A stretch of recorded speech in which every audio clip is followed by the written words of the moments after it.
जो परिणाम आएंगे, इन 5 सीटों के जो परिणाम आएंगे विधान परिषद चुनाव के, उपचुनाव के, उससे यह तय होगा कि बीजेपी जेडीयू को मात दे पाती है या नहीं दे पाती है, विधान परिषद में बड़ी पार्टी बन पाती है, नहीं बन पाती है।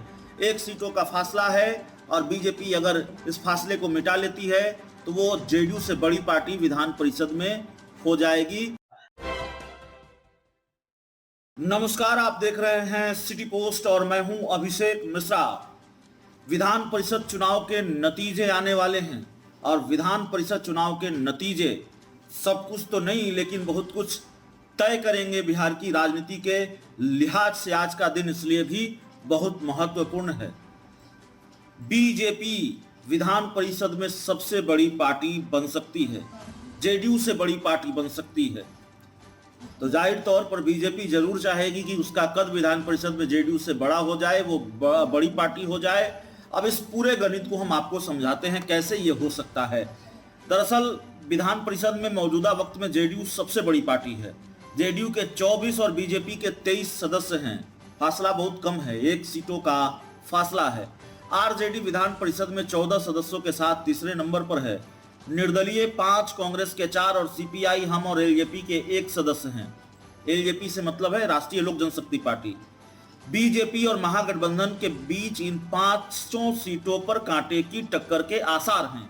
अभी जिन 5 सीटों के लिए चुनाव हो रहा है या चुनाव संपन्न हुआ है, उनमें से बीजेपी की खाते की मात्र 1 सीट है। उसका प्रयास इसमें से अधिसंख्य सीटों को जीतकर उच्च सदन में संख्या बल के लिहाज से जेडीयू के आगे निकल जाने का है। भारतीय जनता पार्टी ने 5 सीटों पर अपने प्रत्याशी दिए हैं और चुनाव वाली 4 में से 3 सीटें अभी जेडीयू के पास है और 1 बीजेपी के खाते में है। इसके अलावा सारण की सीट भाकपा से विधान पार्षद रहे केदार पांडे के निधन से रिक्त हुई है। बीजेपी और महागठबंधन के बीच इन 5 सीटों पर कांटे की टक्कर के आसार हैं। जीवन कुमार गया शिक्षक निर्वाचन क्षेत्र से प्रत्याशी हैं, जिनका मुकाबला बीजेपी के अवधेश नारायण सिंह से है। सारण निर्वाचन क्षेत्र से बीजेपी ने डॉक्टर महाचंद्र सिंह को उतारा है। महाचंद्र सिंह 7 बार एमएलसी रह चुके हैं लेकिन पिछले चुनाव में जेडीयू से हार गए थे।